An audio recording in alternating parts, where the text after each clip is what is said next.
Good evening, welcome to Edupedia. আজকে তোমাদের 4th class. আমরা তোমাদের সামনেই গ্রুপ সি এবং ডি এর পরীক্ষা আছে, যার জন্য তোমাদের জন্য কয়েকটি জিকে প্রশ্ন আলোচনা করব। এছাড়া প্রত্যেকদিন সকালে তোমরা কারেন্ট অ্যাফেয়ার্সেরও ক্লাস পাবে। তাহলে শুরু করা যাক। দেখো, প্রথম প্রশ্ন, তোতারাম শর্মা নিম্নের কোনটিতে বিশেষভাবে পারদর্শী ছিলেন? এখানে অপশানগুলো হলো বাঁশি, নাদাস্বারম, খটম, পাখোয়াজ। তো এখানে সঠিক উত্তরটি হবে অপশান ডি, পাখোয়াজ। তোতারাম শর্মা একজন ভারতীয় শাস্ত্রীয় সঙ্গীতের পাখোয়াজ বাদক। এছাড়া নাদাস্বারম, ইনি হলেন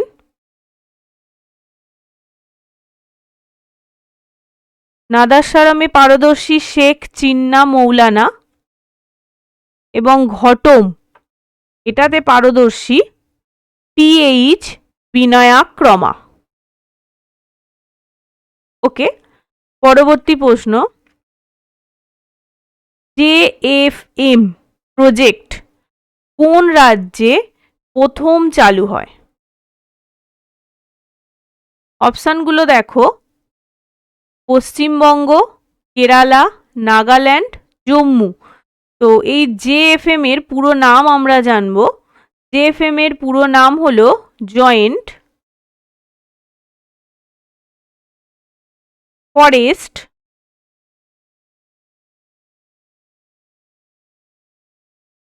ম্যানেজমেন্ট।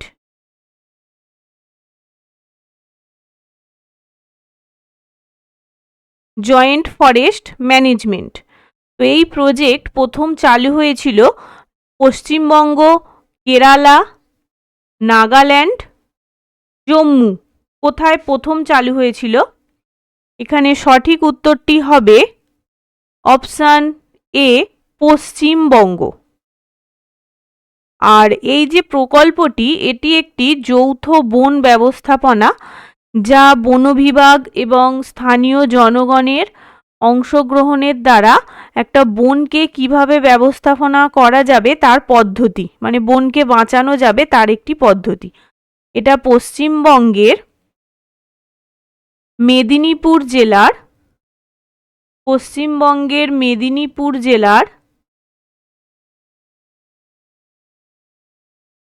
আড়াবাড়ি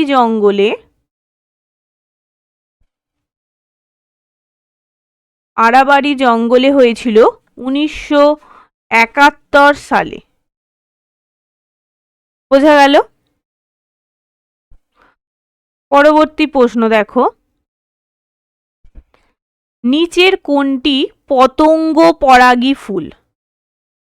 অপশানগুলো দেখো, ধান, আম, হাইড্রিলা, বিগোনিয়া। পতঙ্গর মাধ্যমে যে ফুলের পরাগ মিলন ঘটে তাকে পতঙ্গ পরাগী ফুল বলা হয়। তো এখানে সঠিক উত্তরটি হবে অপশান বি, আম। আম ছাড়াও আর যে সমস্ত ফুলের ক্ষেত্রে পতঙ্গ পরাগী দেখা যায় সেটা হলো আম ছাড়াও জবা, লিচু, সরিষা,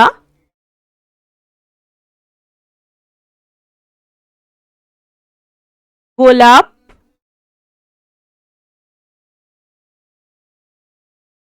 কুমড়ো,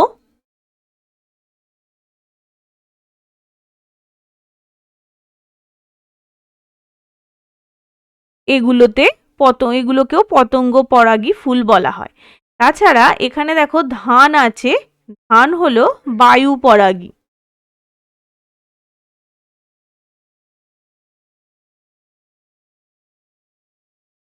ওকে, বোঝা গেল?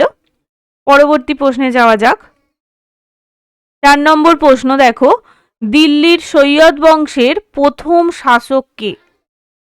অপশানগুলো হলো মোহাম্মদ শাহ, আলম শাহ, হিজির খাঁ, এবং মুবারক শাহ। তো এখানে সঠিক উত্তরটি হবে অপশান সি, খিজির খাঁ। ঠিক আছে, ইনি হলেন দিল্লির সৈয়দ বংশের প্রথম শাসক।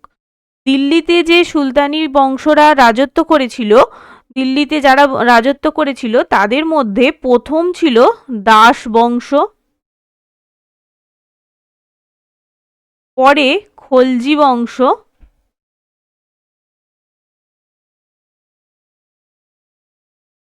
তারপর তুঘলক বংশ,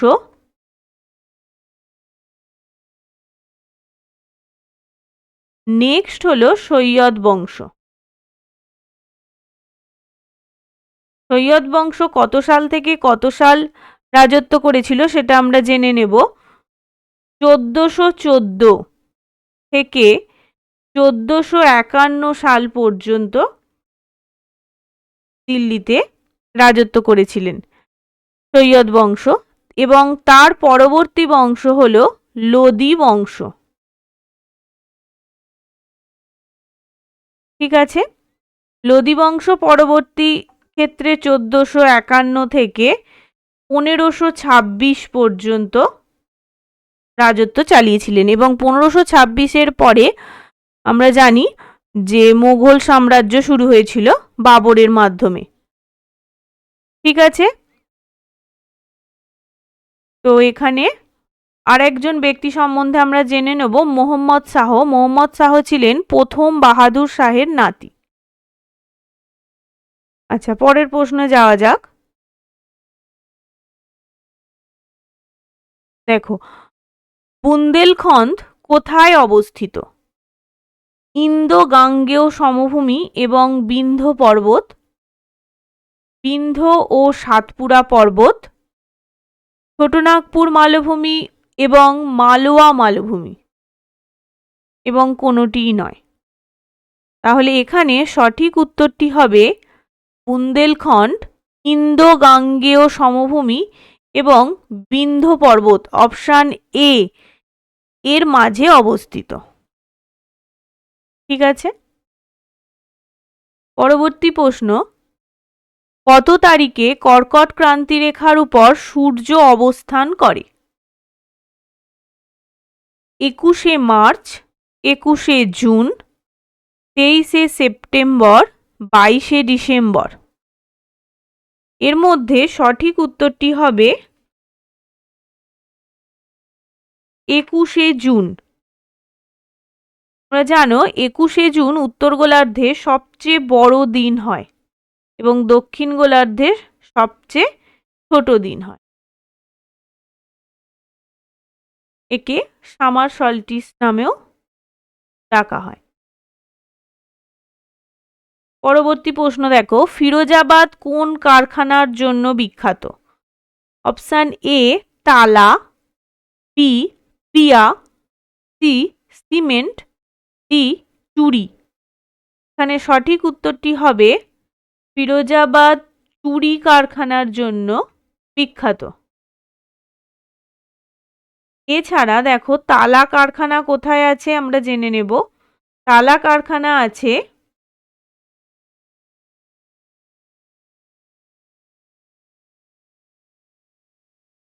আলিগড়।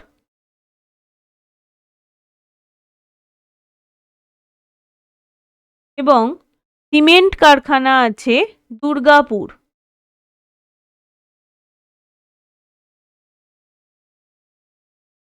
ওকে, পরবর্তী প্রশ্ন দেখো, সুইডেনের পার্লামেন্টকে কি বলা হয়? এখানে অপশানগুলো দেখে নি। এ রিক্সা দাগ, বি কংগ্রেস, সি সিয়াম, ডি ডুমা। এর মধ্যে সঠিক উত্তরটি হবে অপশান এ রিক্সা দাগ।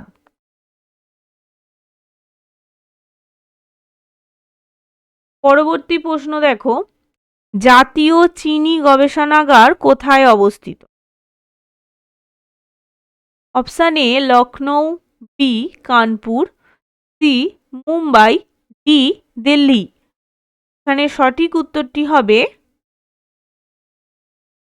Option B Kanpur. যেটা উত্তরপ্রদেশে অবস্থিত।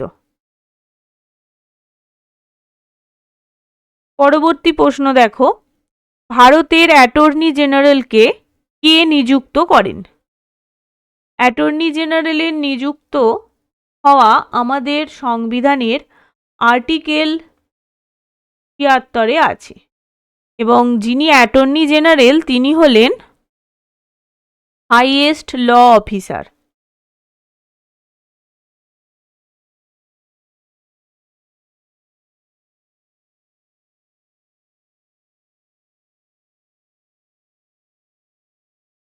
বর্তমানে আমাদের অ্যাটর্নি জেনারেল হলেন আর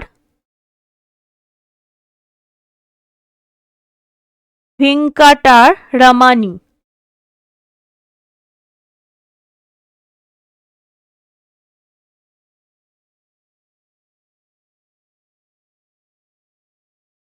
আর এই অ্যাটর্নি জেনারেলকে কে নিযুক্ত করেন? দেখো, অপশান এ ভারতের প্রধানমন্ত্রী, ভারতের আইনমন্ত্রী, ভারতের প্রধান বিচারপতি, ভারতের রাষ্ট্রপতি। এখানে সঠিক উত্তরটি হবে ভারতের রাষ্ট্রপতি। রাষ্ট্রপতির হাতে কতগুলো ক্ষমতা ন্যস্ত থাকে, তার মধ্যে এটি একটি ক্ষমতা। তিনি ভারতের অ্যাটর্নি জেনারেলকে নিযুক্ত করতে পারেন। পরবর্তী প্রশ্ন দেখো, 11 নম্বর কোয়েশ্চেন, CH-Cl3 এর সাধারণ নাম কি? রাসায়নিক নাম কি CH-Cl3-র? ট্রাইক্লোরোমিথেন। অপশানগুলো দেখো, option A chloroform, option B sodium chloride, C ethyl chloride, D hydrochloric acid. এখানে সঠিক উত্তরটি হবে অপশান এ ক্লোরোফর্ম। ওকে, পরবর্তী প্রশ্ন দেখো, দি অ্যাডভেঞ্চার অফ টিনটিন চলচ্চিত্রের নির্দেশক কে? আমরা অপশানগুলো দেখে নিই। প্রথম অপশান দেখো, Steve Jones, Charlie Chaplin, Colin Hanks, Steven Spielberg. এখানে সঠিক উত্তরটি হবে Steven Spielberg, option D.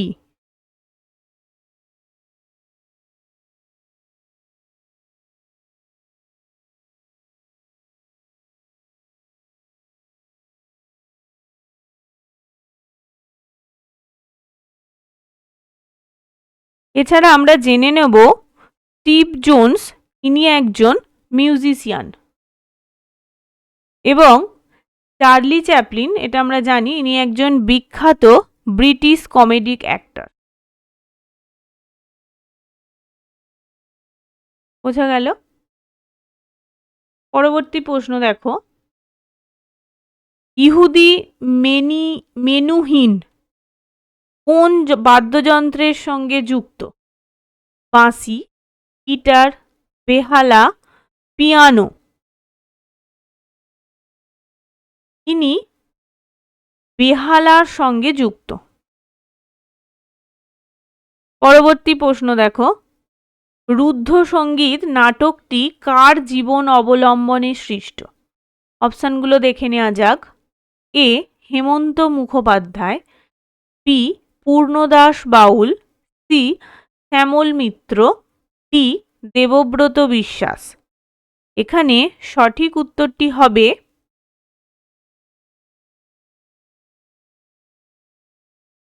Option D Debabrata বিশ্বাস। আচ্ছা, পূর্ণদাস বাউল সম্বন্ধে একটু জেনে নেওয়া যাক। পূর্ণদাস বাউল হলেন একজন Indian Baul musician and singer. তিনি আমাদের ওয়েস্ট বেঙ্গল থেকে আছেন এবং পূর্ণদাস বাউলকে বাউল সম্রাটও বলা হয়।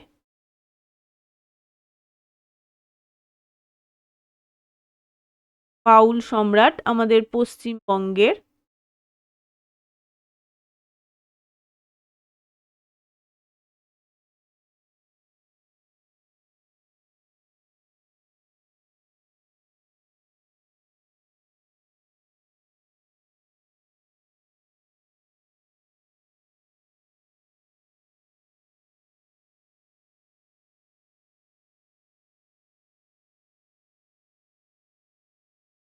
ওকে, তাহলে ইনি বাউল সম্রাট হিসাবে পরিচিত এবং বাউল এটার জনক হচ্ছেন লালন ফকির।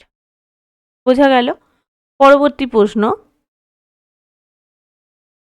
জাতীয় নিরাপত্তা দিবস পালন করা হয় কবে?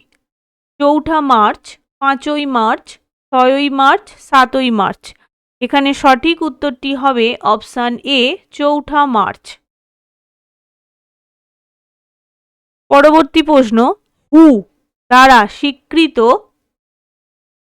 অঙ্কোসার্সিয়াসিস, যেটাকে রিভার ব্লাইন্ডনেস বলা হয়, এটি নির্মূলকারী প্রথম আফ্রিকান দেশ কোনটি? অপশানগুলো দেখে নেওয়া যাক। A Angola, B Algeria, C Ghana, D Niger. এখানে সঠিক উত্তরটি হবে অপশান ডি নাইজার। পরবর্তী প্রশ্ন, দ্রুততম ভারতীয় হিসাবে ২০০ টেস্ট উইকেট লাভ করলেন কে? Option A Mohammed Siraj, B Axar Patel, C Washington Sundar, D Jasprit Bumrah. এখানে সঠিক উত্তরটি হবে অপশান ডি জসপ্রীত বুমরা। ইনি ভারতীয় টেস্ট ক্রিকেটের একজন প্রথম শ্রেণীর বোলার, মানে একদম ফার্স্ট, টেস্টের জন্য ফার্স্ট র্যাঙ্ক হিসাবে আছেন বোলার হিসাবে। পরবর্তী প্রশ্ন, কততম পণ্য হিসাবে জিআই ট্যাগ পেল তেলেঙ্গানার চাপাতা চিলি? ১৬তম, ১৭তম, ১৮তম, ১৯তম। এখানে সঠিক উত্তরটি হবে অপশান সি ১৮তম। কোশ্চেন নাম্বার 19 দেখো, জাতীয় শিক্ষানীতি 2020 কি সুপারিশ করে? অপশান এ বহুভাষিকতাকে, বি পাঠ্যক্রমের প্রমিতকরণ, সি একভাষিকতাকে, ডি মূল্যায়নের প্রমিতকরণ। তো এখানে সঠিক উত্তরটি হবে অপশান এ বহুভাষিকতাকে। এনইপি 2020 শিক্ষানীতি স্কুল ও উচ্চশিক্ষা উভয় ক্ষেত্রেই কিন্তু বহুভাষিকতাকেই সমর্থন করে, কারণ এটাই ছাত্রছাত্রীদের মাতৃভাষা ব্যবহার করে মানে শিক্ষার্থীদের ওপর শেখানোর জোর দেয়া হয়, মাতৃভাষার দ্বারা শিক্ষার্থীদের শেখানোর উপর জোর দেয়, সেই জন্য। লাস্ট প্রশ্ন আজকের দেখো, লিঙ্গ সামাজিকীকরণ প্রক্রিয়ার একটি গুরুত্বপূর্ণ অংশ কি? অপশান এ আর্থিক অবস্থা, বি সামাজিক সংস্থা যেমন পরিবার, সমবয়সী এবং স্কুল, সি ব্যক্তিগত লিঙ্গ পরিচয়, ডি শুধুমাত্র জিনগত কারণ। তো লিঙ্গ সামাজিকীকরণ প্রক্রিয়ার গুরুত্বপূর্ণ অংশ হলো অপশান বি সামাজিক সংস্থা যেমন পরিবার, সমবয়সী এবং স্কুল, যেখানে ব্যক্তিরা তাদের পরিবার, স্কুল ও অন্যান্য সামাজিক মাধ্যমের সংস্পর্শে এসে লিঙ্গ নিয়ম এবং ভূমিকা দেখে ও সেটাকে গ্রহণ করে সহজেই। তো আজকে এই পর্যন্তই তোমাদের ক্লাস। আবার পরবর্তী ক্লাস তোমরা কালকে পাবে ঠিক সন্ধ্যাবেলা। এছাড়া কারেন্ট অ্যাফেয়ার্স পাবে প্রতিদিন সকালে। Thank you.